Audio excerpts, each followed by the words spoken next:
Hello everyone, welcome to the next weekly update for Monday the 23rd of May. This should be relatively brief, nothing major happening this week, but we'll get into it. So the first thing that I wanted to draw your attention to was there was a new TFM development blog post, and I'll briefly skim through what was in it, although of course you can read it in full at talkingflymonday.com/blog.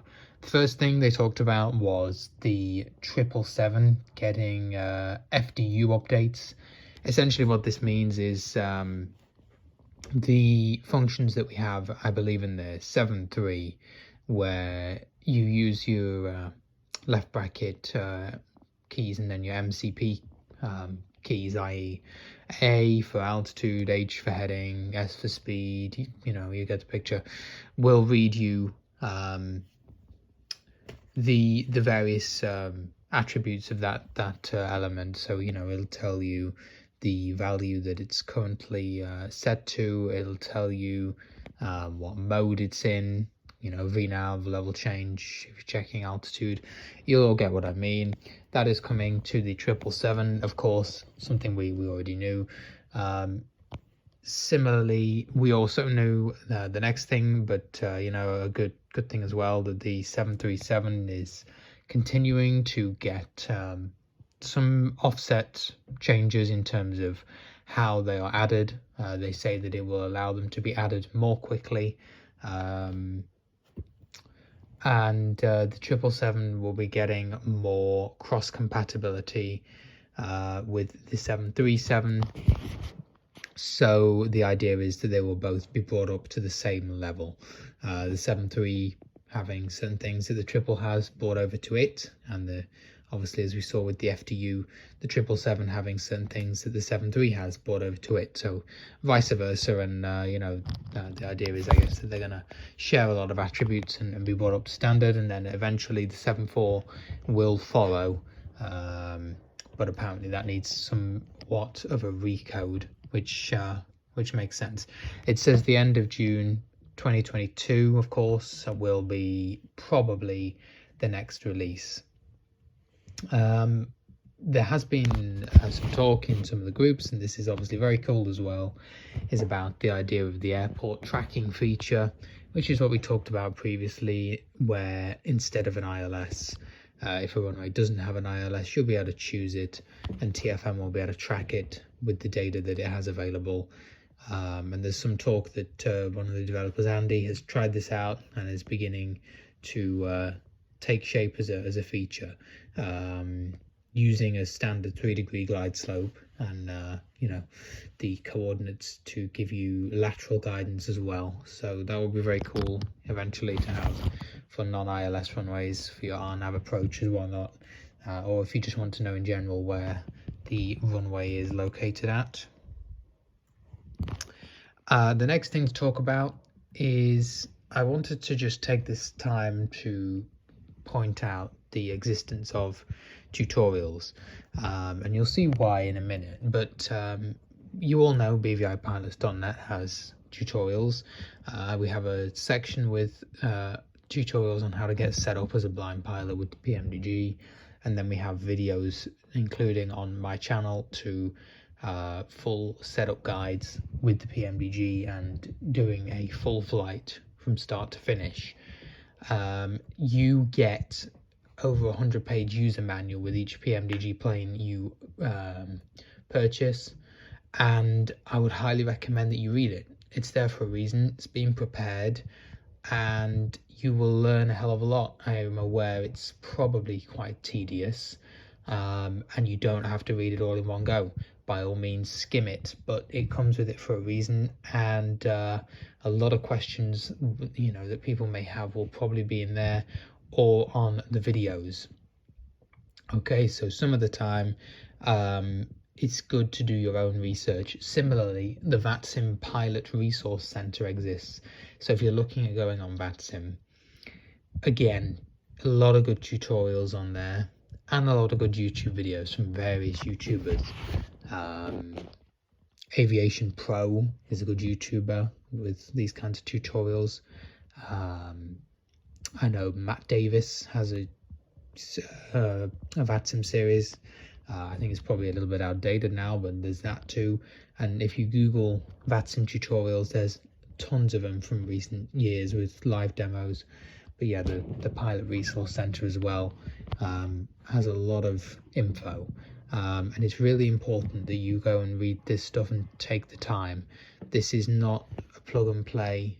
This is not, just load up and go, as you all know. So if the stuff is out there, it'll answer a lot of questions before they even arise if you take the time to read it. And the reason I'm talking about this is not just as a general, good thing that people should be doing. That's good practice. But there was recently a vatsim President's Update published on pilot competency and vatsim. And the reason was most of this is quoted directly from the post, the increases in pilots using aircraft that they are not able to properly operate. No surprises, it's good old 2020 rearing its head. We know that several aircraft have been released recently, the PMDG 737-700 and the Fenix A320 was recently released last week, the Mad Dog MD-80. So there's been several planes released, and we know that 2020 so far has comprised a lot of new simmers who are just getting into complex airliners now and are probably not doing as I just said and reading the manuals and looking at tutorials before they fly on the network, because he goes on to say these issues have been exacerbated by the release of some new aircraft, which we already knew. VATSIM is an environment for virtual pilots and virtual controllers to come together to simulate the real world of aviation. This is not limited, and this is talking now about what you need to actually know when flying a complex airliner. The things you need to know are not limited to simply flying a heading, an airspeed and an altitude. If a pilot connects to the network using a simulated aircraft with advanced automation, they must also know how to use that automation. So this means, you have to know how to operate the FMC, you have to know how to do various things with it, to change things out on the fly. You have to know how to operate your aircraft systems so that you can communicate expeditiously and you're not, taking forever to find switches in the cockpit, whether you or your first officer's doing it, for blind pilots. So what else does he say? Let's carry on with this post. Violating an ATC clearance and blaming it on your autopilot, doing something you didn't expect, is a pilot problem and not a simulation problem. And this is very important because I've heard a lot of this where even sometimes pilots arguing on frequency, not BVI necessarily, but just pilots in general. But it is a common tendency for people to say, well, it wasn't my fault, the autopilot was doing something I didn't expect. And sometimes that can happen, but more often than not, it's the pilot not knowing how the autopilot is going to react. So it's important to try and learn what you can from flights that have gone wrong rather than just blame the autopilot, and really make sure you're familiar before you log on.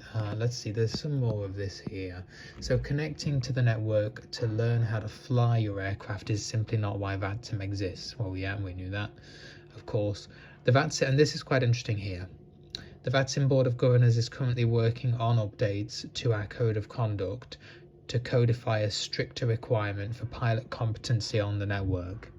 Additionally, a pilot feedback program is in the final stages of development that would assist controllers with delivering meaningful feedback to pilots and education through training. So that kind of sounds like through their pilot training department, they're going to be working to assist pilots who are having issues. And this is a good thing, because you really do have to be careful. And this goes for BVI pilots as well. And, we've said it many a time, when you do log on, you are representing the community, whether you like it or not. because we are a small community, and so controllers remember blind pilots. So if you mess up, and we've all seen it happen, where things have gone wrong and landings have been botched up, and you don't land on the runway, or various things have gone wrong, and they might remember that and apply it to other blind pilots. Apply those same standards. But more generally, it's just a rule that you really should do some test flights with your aircraft, get very familiar with it, and make sure you're not going to have any issues before you log on. VATSIM's free, and I don't want to discourage people, because controllers, generally are very forgiving. And this post here is really talking about big issues. If you're not able to follow several instructions, it's not talking about you miss a radio call, or you read back a heading wrong, or you have to ask for vectors at some point because a certain waypoint isn't working, or you need to be resequenced for the ILS or something like that. It's not talking about that. That's all perfectly normal, but you really do have to know how to fly your aircraft to a certain level of competency. So yeah, he rounds off the post just saying, in the meantime, network supervisors and administrators will be continuing to work to assist members. Please make note that if you connect to the network and are not able to adequately control your aircraft, you will be removed from the network and asked to either increase your skill level in your chosen aircraft, or connect to the network with a lesser advanced aircraft that can fly without causing such disruption. Ignoring these requests may require us to remove your ability to connect to the network for a period of time.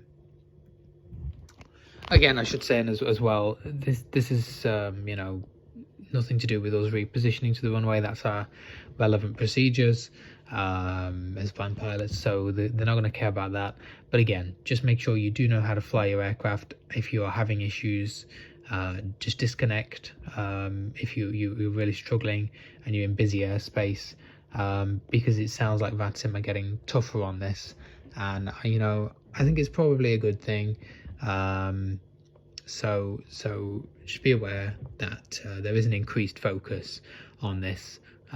So it's important to actually take it more into account than before. So really, that is all. I mean, that's why I was talking about the tutorials though. So it's important to make sure that you look at these tutorials before just jumping on VATSIM. It's a fine line. It's a really difficult balance between, because I know it says in the post here VATSIM isn't for learning your aircraft. I mean, you're always learning new things, right? You're always learning to an extent. You can't say like, oh, I'm going to learn everything and then go on VATSIM, because especially these complex aircraft, there's so much, you just wouldn't be able to do it. But you have to be able to do, like it says here, obviously fly heading, altitude and an airspeed, but also a little bit more than that. You've got to be competent enough to know how to follow instructions and to manipulate the FMC. You've got to know, the procedures in terms of, like I say, changing things on the fly, the importance of set navigation procedures, SID, stars, transitions, things like that, and be aware that things are always subject to change.